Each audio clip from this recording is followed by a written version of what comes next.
Après que Jésus ait guéri la belle-mère, délivré beaucoup de personnes, Jésus va faire quelque chose que nous ne faisons jamais. Et ça, pour moi, c'est encore aujourd'hui une incompréhension vraiment profonde. Jésus vit un réveil. Imaginez, tous les malades sont guéris. Tous les gens possédés sont libérés totalement. Imaginez la scène. On se retrouve, on est un soir ensemble et tout d'un coup, il y a la gloire de Dieu qui se manifeste. Des centaines de personnes qui sont guéries. Imaginez la scène, là, il y a Jésus qui est là. Les gens sont délivrés. L'évangile est annoncé. Il y a un mouvement de réveil. Vous savez, on a vécu des mouvements de réveil dans l'histoire où on voit que tout d'un coup, c'est des foules, c'est des centaines et des centaines qui sont là et qui se réunissent. Et nous, qu'est-ce qu'on fait à ce moment-là? Et qu'est-ce que font la plupart? Ils disent, OK, demain, on vous donne rendez-vous au même moment, au même endroit, pour continuer à faire cette œuvre-là. N'est-ce pas? Moi, le premier, je ferais ça. Même c'est une question qu'on m'a posée. Elle m'a dit, parce que je parlais d'histoire de réveil avec des personnes, et ils me disent, Lucas, tu sais, quand il y a un réveil, euh, tu penses que chaque soir, tu vas faire quelque chose, mais il dit, en fait, même s'il y a la gloire de Dieu, il y a tellement de fatigue que de garder le rythme, ça veut dire d'avoir quelqu'un qui prêche, la louange, parce que c'est toujours ça, plus ou moins les demandes, les mecs à la technique, les gens, avoir un lieu, faire du bruit, rassembler beaucoup de monde, qu'il y ait plus place sur le parking, qu'il y ait tout d'un coup aussi la police qui vient, qui doit intervenir. Ouais, tu dis que quand il y a le réveil, tu vas rester. Mais quand il y a vraiment le réveil, oui, tu restes. Mais c'est hyper prenant physiquement. C'est hyper prenant. Et c'est pour ça que les réveils, arrivés à un moment, s'arrêtent. Et quand je pense à cela, je vois que certains tiennent, mais certains lâchent. Pourquoi? Parce qu'on se dit, Dieu est en train de faire quelque chose et on ne veut pas passer à côté de ce que Dieu fait. On veut pas louper. On ne veut pas être ceux et celles qui arrêtent le réveil. Et là, je pense, théoriquement, d'accord? Parce que dans la pratique, j'ai jamais vécu cela. Théoriquement, je pense qu'à ce moment-là, on se dit que si on arrête, on va tout perdre ce que Dieu nous a donné. Et là, je me dis, ok, qu'est-ce qui dans la Bible appuie cela? Parce que c'est là où on a besoin de Jésus. C'est là où on a besoin, bien sûr, que des gens du réveil qui ont vraiment vécu un réveil, bah, de leur donner conseil. Mais la plupart du temps, ils sont très inaccessibles, ce genre de personnes qui vivent le réveil tous les jours. Notamment, il y en a un que j'ai entendu personnellement qui s'appelle Nathan Maurice, qui a commencé des services de guérison. Et en fait, il y a eu tellement la gloire de Dieu. C'est des milliers et des milliers qui sont venus à Jésus. Il a commencé à faire ça un soir, deux soirs, trois soirs. Et il a commencé à faire ça, si je ne me trompe pas, je crois pendant plus de 2 ou 7 ans. Quand j'ai entendu cela qui témoignait, on était dans une grosse école de réveil à Paris et qui témoignait de cela, je me dis, waouh, la cadence du type, quoi.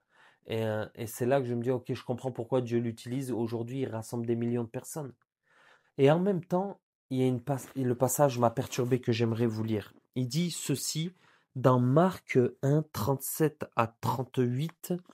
Il dit, on va lire d'abord à 35. Il dit au matin, alors qu'il faisait encore très sombre, écoutez bien, au matin, alors qu'il faisait encore très sombre, il se leva, Jésus, et sortit pour aller dans un lieu désert, où il se mit à prier.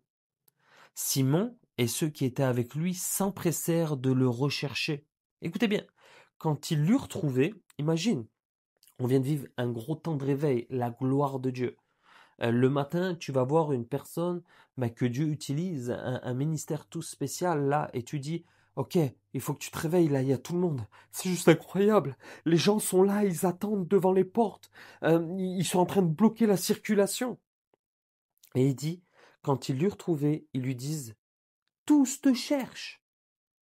Et Jésus leur répond, allons ailleurs, dans les bourgades voisines, afin que là aussi je proclame le message, car c'est pour cela que je suis sorti.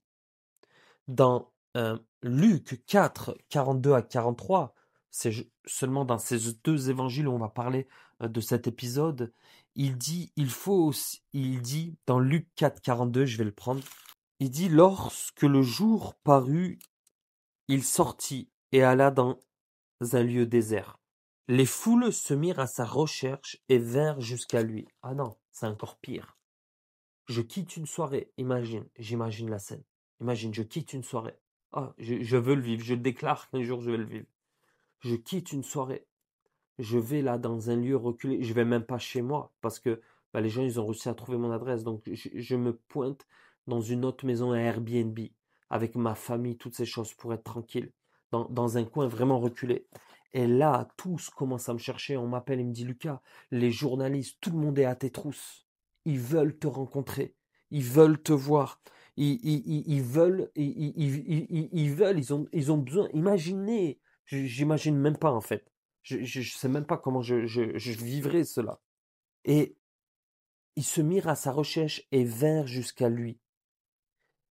Écoutez, elle voulait le retenir afin qu'il ne quitte pas. Oh. Et là, Jésus dit, il faut que j'annonce aux autres villes la bonne nouvelle et le règne de Dieu, car c'est pour cela que j'ai été envoyé. Il proclamait le message dans les synagogues de la Judée. Et là, en fait, on voit que le réveil n'est pas lié à un lieu. On met tous le réveil lié à un lieu, et aujourd'hui, je parle théoriquement. Je ne sais pas ce que ça doit être, parce que quand tu as 1000, 10 000 personnes, aujourd'hui, on a besoin d'avoir des salles. Théoriquement, dehors, ça doit commencer à être compliqué. Aujourd'hui, si tu veux le faire dehors, là, oh, il va te falloir des autorisations. Il va te falloir multiples choses, ou avoir vraiment un champ. Ah oui, j'imagine, un champ, ça doit être bien. Mais attends, mais tu as 10 000, allez, 1000 personnes qui te suivent. Oh, trouver un autre champ. Faire l'installation, il faut quand même un micro. À l'époque, Jésus, il n'avait pas de micro. Comment il faisait? Toutes ces questions, hein. Ça doit être vraiment, vraiment challengeant. Et là, Jésus nous enseigne une chose. Est-ce que, quand un réveil explose, nous devons rester dans le lieu du réveil? Parce que la plupart du temps, quand Dieu fait exploser un réveil, il utilise un homme. Dieu utilise toujours une personne. Ok? Il peut utiliser différentes personnes, mais il va toujours utiliser une personne. D'accord? Et c'est là la folie de Dieu. Dans tous ces genres de réveil, Dieu a utilisé un homme, a oint un homme, dans lequel il se manifeste. Et la question c'est, est-ce que nous devons rester au même endroit? Ou est-ce que nous devons aller dans d'autres bourgades voisines? En fait, est-ce que nous devons rester au même endroit pour avoir de plus en plus de personnes? Ou est-ce que nous devons croire profondément que Dieu est avec nous? Et là où nous allons aller, Dieu va se manifester encore et va toucher d'autres personnes. Bonne réflexion. Je vous laisse me dire, vous, qu'est-ce que vous en pensez en commentaire? Qu'est-ce que vous pensez de cette vision-là, qui est pour moi, encore aujourd'hui, honnêtement, qui est trop lointaine pour vraiment saisir la profondeur de la confiance que Jésus avait auprès de son Père et du mouvement qu'il était en train de se passer dans les endroits où il allait. Sois béni, on se dit à la prochaine pour continuer encore sur ce qui est écrit en rouge dans la Bible, sur le chemin de ce que Jésus a annoncé à ses disciples et aux foules. Sois béni.